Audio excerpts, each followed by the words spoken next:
Today I am going to show you how to vacuum seal my favorite product, and that is cereal.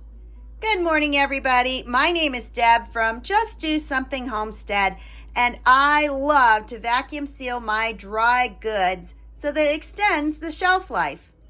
For years, I have created my own mixtures of cereal. Now, you may ask, why in the world would you do that? There are many reasons. The first reason is calories. I love granola cereal, but when I look on the side, I see that there are 230 calories for every half cup.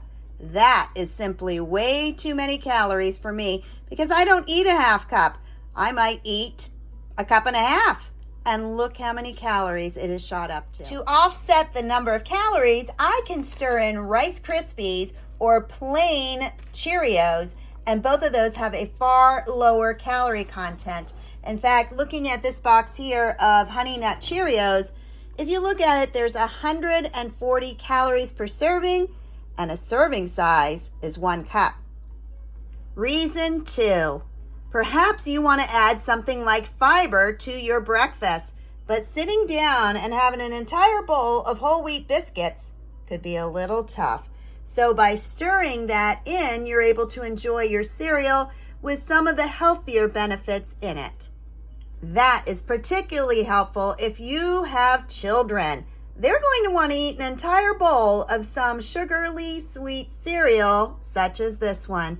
But you can stir in some more healthy ones and raise the nutrition. Another reason is cost. If you look at this box right here, you will see that I was able to get it for $1.99. And it even says right on the tag that it is usually $3.49. So by stirring in a more inexpensive cereal, I am able to have the cereal go much further. Now, 3 reasons why I choose to vacuum seal. First one is I extend the best by date. This box says June 2nd, 2024.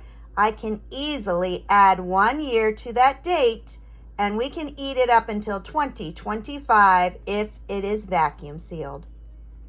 The second reason that I choose to vacuum seal dry goods, it keeps out the pests and the insects. One of the hardest things to get rid of are pantry moths, and they come in your products. If you vacuum seal it, it sucks all the air out of that jar, and there is no way anything can survive. And lastly, another reason why I vacuum seal, this is my mother-in-law's favorite cereal. We buy it just for her, but she only visits every couple months. So if I was to just put this in the cupboard, by the time she came back, it wouldn't be fresh. So again, I can vacuum seal just a container of this for her, and it will be good for each time that she visits. All right, let's get mixing up our cereal. What you're going to need is a very large bowl, and then the kinds of cereals that you think your family would enjoy. I'm going to start with 2 bags of cereal that I had opened just last week and did not have time to get it sealed. So 1 bag of organic Rice Krispies and 1 bag of organic Cheerios. Next, I'm going to add my absolute favorite cereal. This comes from Aldi, and that is Coconut Chia Granola. As you can see, the bag's not very large, so I'm going to add 2 boxes of that. Next, I'm going to stir in this cereal that I was able to get for $1.99 at Ollie's. And this is honey almond, and it's also organic. I bought like 10 boxes, but this week I went back because they had dozens and dozens. And you know what? They were all gone.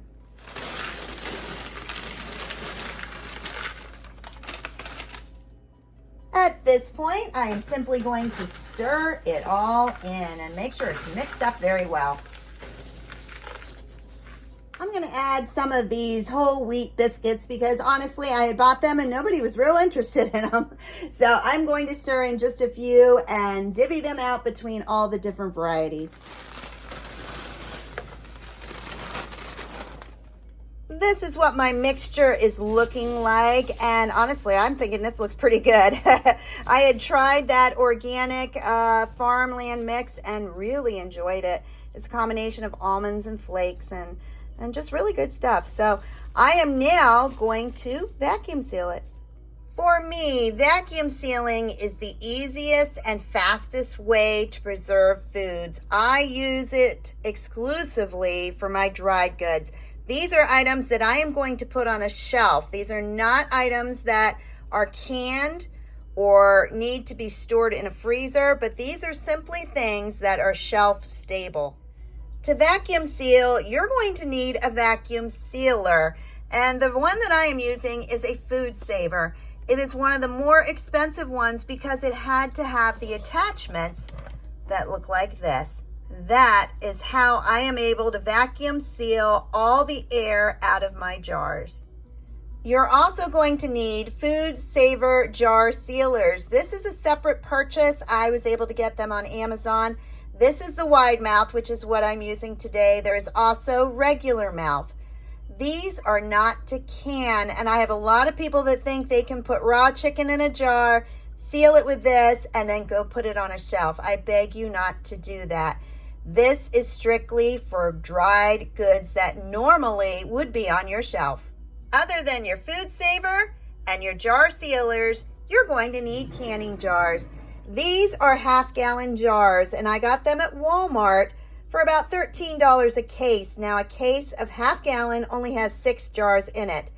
Any size canning jars will work. It does not have to be these large ones. For my family, for cereal, I use a half-gallon one because we use about one of these a week. If I was to use a pint, it would probably last one day. 2 other things you're going to need. You're going to need lids that fit your jars. This is a wide mouth lid. And rings, because when you store vacuum sealed foods, you put the ring on. I had purchased this box, which contains both the rings and the lids. Now, if you are buying a new case of canning jars, they will have a ring and a lid, and the lids can be used over and over again for vacuum sealing. Now, the first thing you're going to do with your jars is sanitize and completely dry them. I sanitize mine by putting them in the dishwasher. And lastly, I always use my wide mouth funnel so that I don't get the food all over the place. I have found that a soup ladle is a great way to fill my jars. So I'm just going to scoop it up and pour it into the funnel. Now you're going to want to completely fill that jar. And here's that trick question. Is my jar filled? It looks like it's filled. Here's a little trick. At this point, you're going to shake it around and you're going to thump it on the counter. So I'm going to go thump and see what happens. My jar was not filled. Cereal has a lot of air in it. So what you want to do is you want to shake it down so that you can add it to the top and make more room. To seal your jar, you're going to make sure there's no crumbs on the top. Then place your flat, not your ring. You don't need your ring yet. And then put the jar sealer on top. Hook the attachment, turn on, and push attachment. All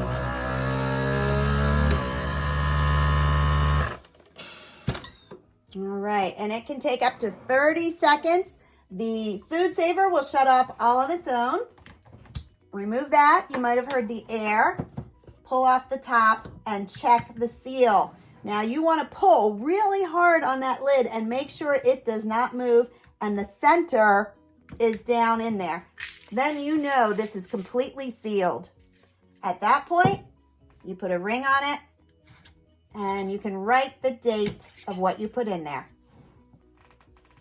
And you just repeat with every jar.